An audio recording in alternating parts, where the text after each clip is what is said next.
The general closed his eyes in despair. It was over. Completely over. Not only had the beans been spilled, they'd been crushed, cooked, and served directly to the emperor with garnish. And the garnish was why the Minister of Rights had been cross-dressing. An imperial guard walked up calmly, too calmly. General, His Majesty wishes to ask, does His Majesty strike you as the sort of ruler who meddles in his subjects' personal relationships? The general? You can't say yes to that. You just can't. He forced a smile so fake it could crack. His Majesty is magnanimous. It is we, his foolish subjects, who overthink. The guard nodded and left. Instantly, the stares came flying in from every direction. The general endured for exactly 1 second, then snapped. What are you looking at? Never seen sworn brothers before? I'm from Fujian. In Fujian, historically speaking, male companionship was culturally normal. What kind of underhanded move is this? The Minister of Rights went pale and raised his wooden tablet to hide his face. The general suddenly stopped glaring and turned away, like a child who remembered the teacher was watching. The court collectively thought, why does this feel ominous? When they first swore brotherhood, they were broke. Later, they joined His Majesty's rebel army, cross-dressed as women, married each other twice, and collected double wedding gifts. Ah, relief washed over the court. Oh, wedding gifts. That's fine. That's normal. The Minister of Rights pressed the tablet even closer. Prime Minister Du frowned. Wait, General, aren't you known for? Yuan Miao exploded internally. 7 weddings, all to the same sworn brother in disguise. My stomach hurts. This is too much. And all thanks to the Minister of Rights' god-tier makeup skills. The Emperor's eyes widened. So the general wasn't cursed in marriage? Prime Minister Dao looked at him coldly. General, you've truly mastered the art of profiteering. The general stared at the sky. Ah, fate is mysterious. 7 weddings, 7 ceremonies. Everyone thought he was a tragic widower. Wait, 7 weddings meant 6 funerals. Did he also? The general whistled. Wait, there's more. He and the Minister of Rights cross-dressed and scammed the Marquise of Yongchang. The general, the Minister of Rights, the Marquis of Yongchang? Why am I here? How beautiful was the Minister of Rights to make the Marquise fall for him? Letters every day, meetings once every 10 days, just holding hands. System, useless. Why no visuals? Little T-girl, what a name. Professional, terrifying. The Marquis of Yongchang turned green. The Minister of Rights turned red. Xu Yamiao kept going. At this point, he'd given up surviving. Pretending to pick something up, striking a conversation, coaxing out his identity, 3 lines, flawless execution. Then, in a falsetto voice, oh, you're the Marquis of Yongchang, the hero who killed 33 enemies with 1 blade? Several ministers felt their hearts flutter. Then they looked at the Minister of Rights' real face and immediately snapped out of it. Never mind. Let the Marquis have this blessing. The Marquis seriously considered letting Xu Yamiao die. A widower finally finds love, a poor tea-girl, 10 bolts of silk for her birthday, 100 ingots of silver. And she refused. Incredible restraint. He bought a warehouse of rotten tea leaves and praised her virtue to his son. The emperor twitched. Can you people focus? The crown grandson was fabricating accusations at lightning speed, 74 of them, and no one was listening. Finally, he shouted, Hanlin Shaler Liu Yi helped him cheat. Liu Yi panicked. Your Majesty, Lord Shu is too kind to cheat. He even drinks purified water because he believes only good people should. The court froze. What water? The emperor asked slowly. Pig's milk, the prime minister replied. Liu Yi wanted to die. The crown grandson screamed, they're forming cliques. Dirty mind, everyone looks dirty to him. Bang. The emperor slammed the table. I believe Xu Yanmiao is innocent, acquitted of all charges. The court shouted in relief, desperate to adjourn before more gossip spilled.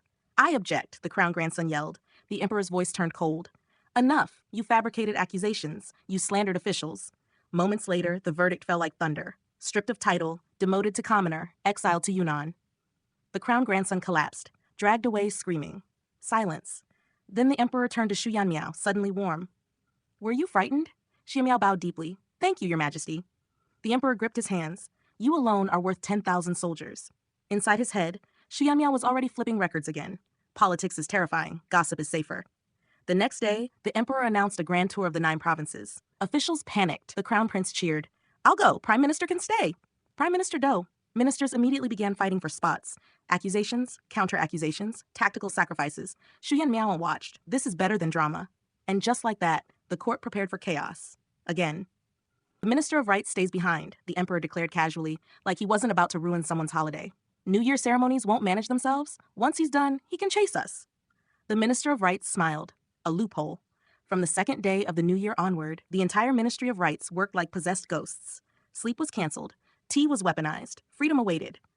As for the rest, the emperor continued, personnel, revenue, justice, and war, come with me. New Year's Day exploded across the capital. Firecrackers cracked like thunder, people laughed, shouted greetings, and celebrated life, While inside the court, the chosen ministers wore smiles so stiff they looked taxidermied. Prime Minister Du looked like a man who had lost a bet with fate. The Minister of Public Works quietly swore revenge on the Minister of War. Just wait until you need repairs, he thought darkly. The Emperor, meanwhile, clapped his hands. We'll travel disguised as merchants. Surprise inspections are more fun that way. Thus, a merchant caravan was born. Wagons full of silk and treasure, actually full of weapons. Guards every 5 steps, scouts every 10. If danger appeared, the merchants would instantly become murder. They crossed the Luo River, reached Yanxi County, and rested. The Emperor called Shiluoshui over. I hear you lived on the river for 2 months. She knelt. Your Majesty once promised me a title if I found foreign crops. Does that still stand? The Son of Heaven does not lie. Her eyes burned. Then I'm ready. He handed her a seal. 300 ships wait for you. Bring back potatoes, corn, anything. Her hands shook as she accepted it. And then, wow, so this is Yanxi County. Shiluoshui nearly froze. The Emperor smiled serenely. Ah, that's Bai Zhe. Sacred beast, knows everything. Oh, right. This place has that thing, doesn't it? The Emperor's, lost gem of the sea. The Emperor leapt up. Absolutely not. Wait, not a lost gem. More like miraculous blessing. Deliverer of children, was it? Silence. A general stepped forward eagerly. Your Majesty, I'm 57 and only have 4 biological children. There is no such thing, the Emperor roared. Too late. The legend had already spread. Someone had once begged the Emperor for a child. He replied with one word, procreate. She conceived. A stone tablet was erected. Rainbows were involved. Now the Emperor was a fertility goddess. Honestly, Baizi yawned. Riding horses every day probably wrecked their equipment. Every official immediately dismounted and stared downward in horror. The military officials turned pale. Oh gods, one whispered. The saddle pain. Memories flooded back. The bouncing, the crushing, the agony.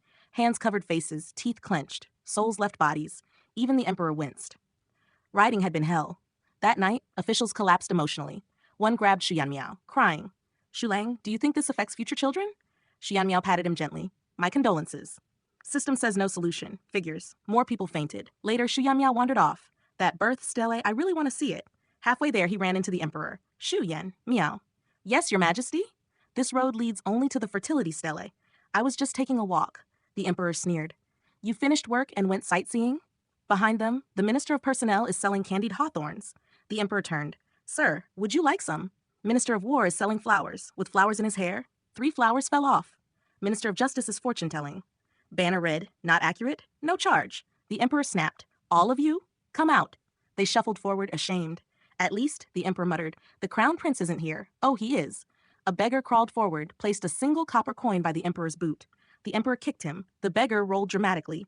The Emperor stared into the void. Why are all my ministers like this? Finally, they reached the stele. And there was the Crown Prince, poking it. Can this really work? He muttered. Nice calligraphy, though. Father? The Emperor's smile was murderous. Torches lit the massive life character, his own handwriting darkened from countless touches. So many people, the magistrate whispered. Taxes increased. The Emperor's eyes lit up. Leave it. He was smiling. Then Shu Yanmiao's thoughts shifted. Wait, the magistrate. Oh. The Jinyue confirmed it. 2 wives, 1 impersonation, 1 man living as his own servant. The first wife unknowingly hired as the second wife's cook. The court stared. The Crown Prince choked on soup. The Emperor closed his eyes. This country was doomed.